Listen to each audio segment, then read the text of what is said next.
Hi everyone, it's Julie at Grandma's Creations. Thanks for joining me again. My gadget this week is this. The Overlocker. So, this is a controversial one because some people love them and some people hate them. I do love mine. They're not as easy to use as a sewing machine.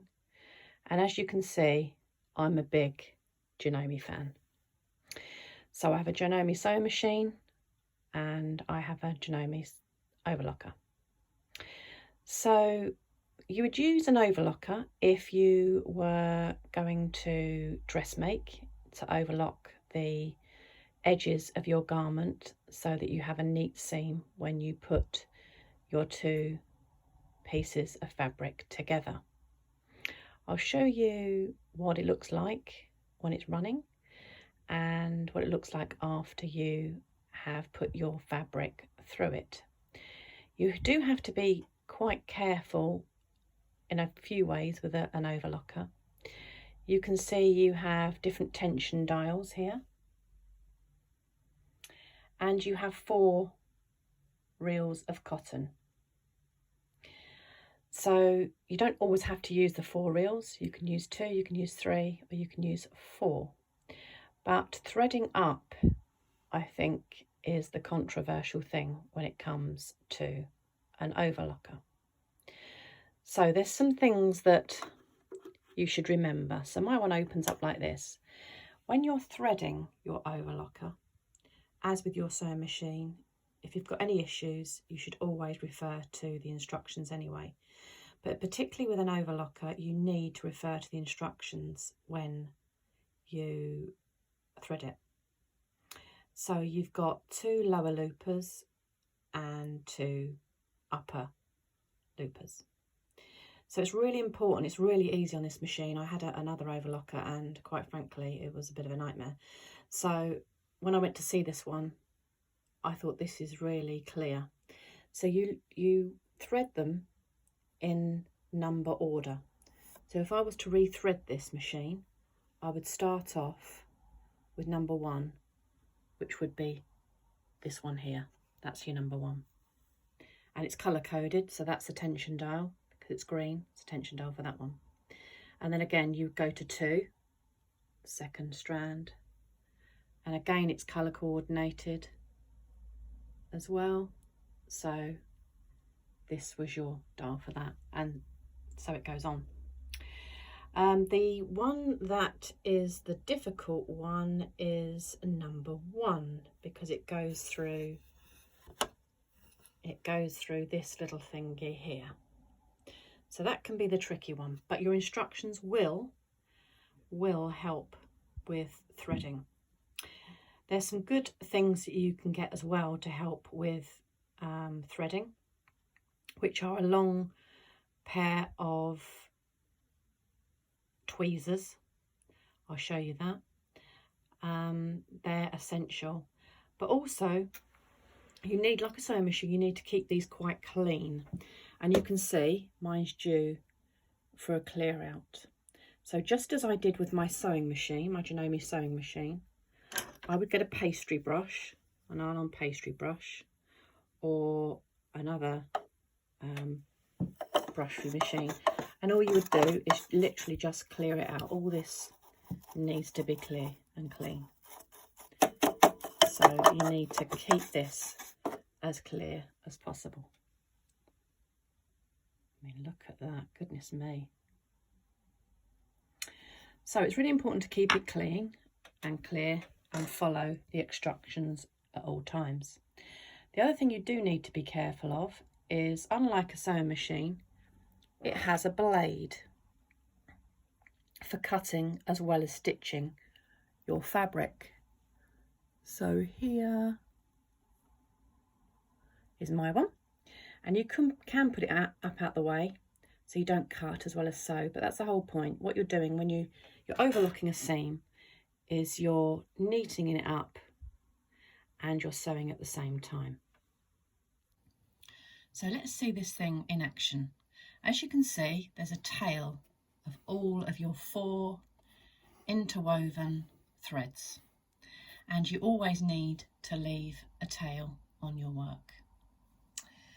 So you could use this for neatening up seams on dressmaking, any garments or cushions or blinds or curtains. So it's a really useful machine. You don't have to have one. You could have, you could pink with pinking shears the seam, or you could zigzag on your normal sewing machine. So you don't have to have one, but it is a if you're going to do dressmaking, then it is a nice machine to have. So you lift the presser foot and you pop the fabric in, and then you pop the presser foot down. And what you need to do is put the fabric really quite close to the two needles. That's the other thing, is it has two needles. So I'll show you my cutting. I'll take you around and show my cutting blade. So you can see the cutting blade is there. So as I press the foot down on the machine, it will go forward like it'll be driven forward like a sewing machine, but it will cut as well as stitch. So I need to be aware of that anything that comes in the way of that will be cut off. So you need to be really, really careful. But I'll show you how it works. So away we go. And as you can see, the fabric's being cut away.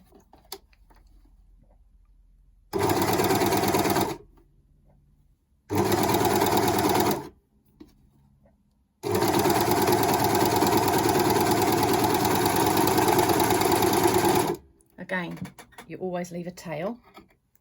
You cut that off. And this is the edge that it leaves you with. So you get the looping on the top and you get looping on the bottom.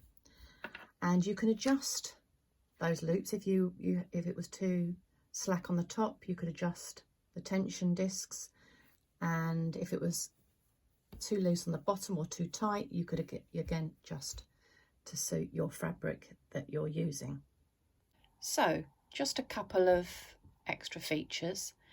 Sometimes your overlocker comes with a little catching tray or a little catching sack like this one. This one doesn't actually, but I had this from my last overlocker, and so I use that just to catch all the bits of fabric that I'm cutting off. It's quite a useful little thing. To take the knife away, if I didn't want to use the knife, I'm going to just turn this off. Don't want any accidents.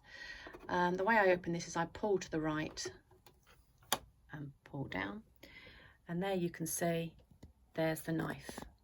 So what I do is I need to open this side of it. You can see a little bit more of the whole gubbins there. And what I need to do is I need to just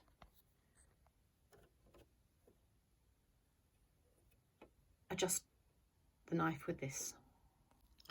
So I push this button here to remove the knife, and as you can see, and twist, and it just tucks it out of the way like that. And when I want to put it back, so at this position, it won't cut anything off the seam allowance that's running through the machine. It will literally just sew the edge of the seam. But if I want it back, I just twist the button and it pops back, you can see, into position, and it will cut the seam as well as sew it.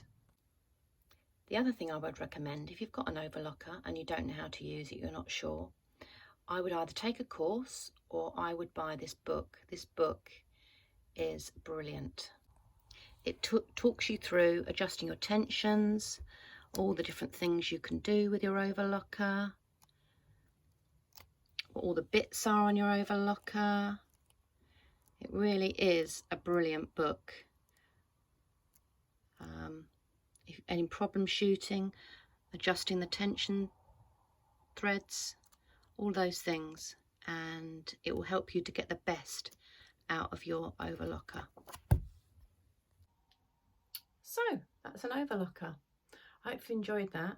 Love them or hate them, they are a useful bit of kit if you're going to do a lot of dressmaking or soft furnishings.